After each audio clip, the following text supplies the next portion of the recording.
Ottawa et l'Alberta seraient sur le point de s'entendre sur un accord énergétique qui pourrait ouvrir la voie à la construction d'un nouveau pipeline de bitume vers le nord-ouest de la Colombie-Britannique.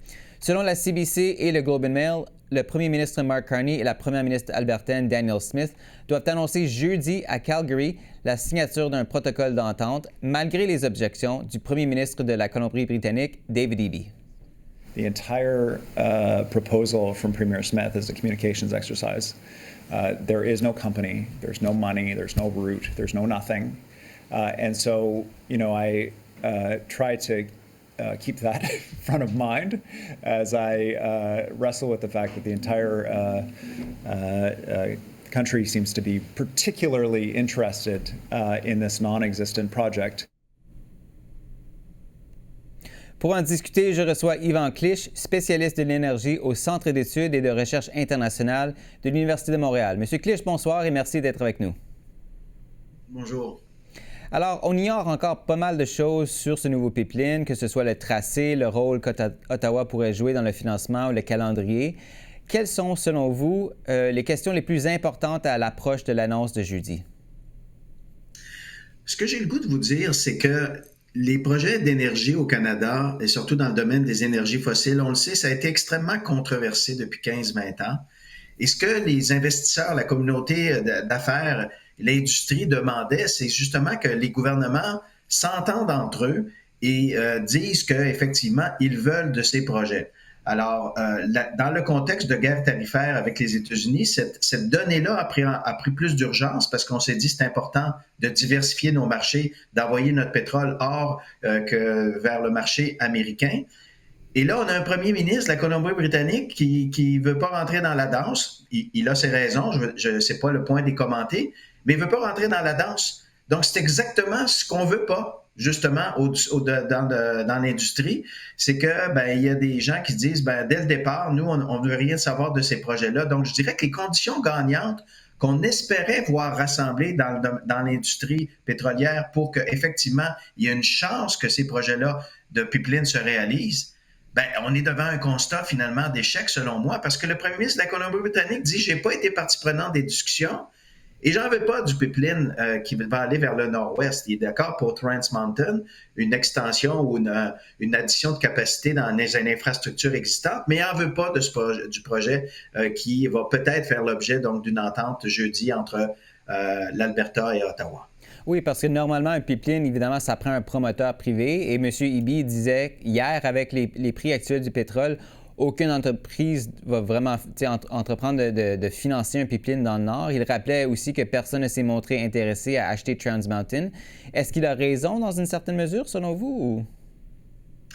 C'est difficile de lire la situation parce que, encore une fois, depuis 10-15 ans, l'industrie pétrolière étrangère, il y a beaucoup d'entreprises étrangères qui ont quitté le Canada et des entreprises aussi d'ici, américaines ou canadiennes, qui se disent, nous, si on se lance dans des projets de pipeline, il faut au moins être sûr qu'on n'entrera pas dans un monde très troublé de contestation politique, juridique, environnementale, d'acceptabilité sociale.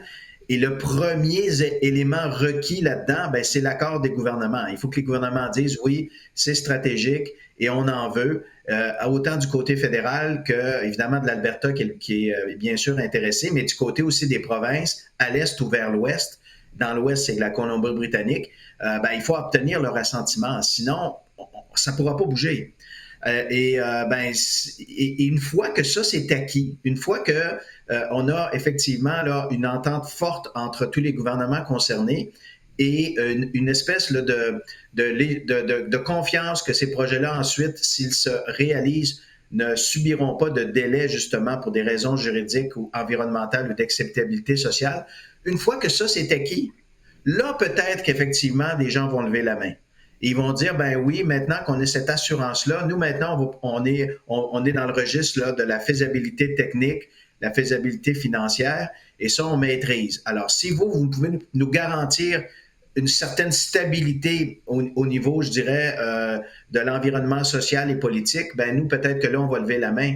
Mais je ne pense pas qu'on peut voir des gens lever la main tant qu'on voit des situations comme celle qu'on voit actuellement avec le gouvernement de la Colombie-Britannique qui s'oppose frontalement à un projet dans le nord-ouest de la province. Oui, Monsieur Eby s'est d'ailleurs dit plutôt frustré de ne pas avoir été invité à participer aux discussions. Est-ce que ça a été donc une erreur de la part du gouvernement Carney de ne pas l'inviter à participer? Bien, clairement. Clairement, même. Mais encore une fois, c'est ce qui est demandé aux politiciens et aux autorités politiques de la part de l'industrie, je dirais même aussi pour tout type d'infrastructure. C'est, écoutez, entendez-vous entre vous, puis après ça, vous pourrez cogner à notre porte, puis là, nous, effectivement, rassurer d'un environnement relativement stable sur le plan politique et réglementaire, bien là, nous, effectivement, là, on va essayer de vous proposer des projets.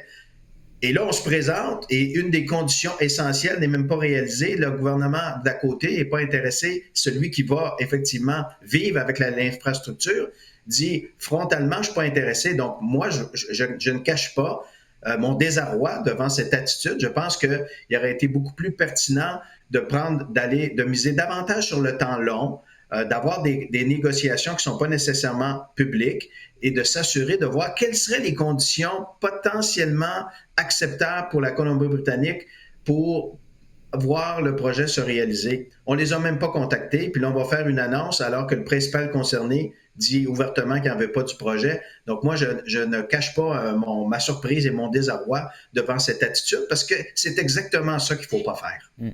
Parlons un peu des inquiétudes de la Colombie-Britannique. Elle s'inquiète beaucoup d'un possible assouplissement de l'interdiction des pétroliers sur la côte ouest, surtout avec les eaux dangereuses du détroit d'Écat. Est-il vraiment possible d'aller de l'avant avec un projet d'un nouveau pipeline sans lever cette interdiction? Ah ben, il va falloir bien sûr lever cette interdiction.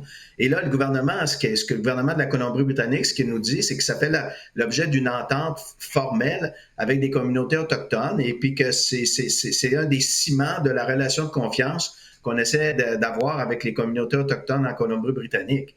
Donc, ça aussi, c'est un autre aspect là, qui va être extrêmement difficile à contourner.